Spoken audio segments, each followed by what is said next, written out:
Hi friends, ఈ రోజు మనం పనసకాయని సింపుల్ గా కట్ చేసుకునే విధానం చూపిస్తున్నా ఫ్రెండ్స్. దీన్ని ముందుగా ఒక నైఫ్ తీసుకొని కొంచెం ఆయిల్ అప్లై చేసుకొని చేతికి కూడా ఆయిల్ అప్లై చేసుకొని కట్ చేసుకోవాలి. నైఫ్ కి ఆయిల్ రాసుకున్న తర్వాత ఈ విధంగా కట్ చేసుకోవాలి. మా నానమ్మ కుస్తీ పడుతుంది చూడండి ఫ్రెండ్స్. పనసకాయలన్నీ ఒకలాగా ఉండవు ఫ్రెండ్స్. కొన్ని పనసకాయలు పైకి బాగానే కనిపిస్తాయి, కానీ లోపల ఈ విధంగా కుళ్ళిపోతుంది. కాకపోతే తొనలు మాత్రం బాగున్నాయి ఫ్రెండ్స్.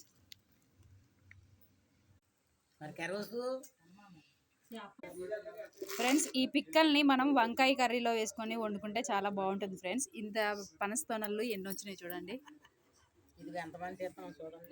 ఒక్కళ్ళు స్టార్ట్ చేస్తే ఇద్దరు నానమ్మలు, మా మేనత్త, మా పిన్ని, మా అత్త.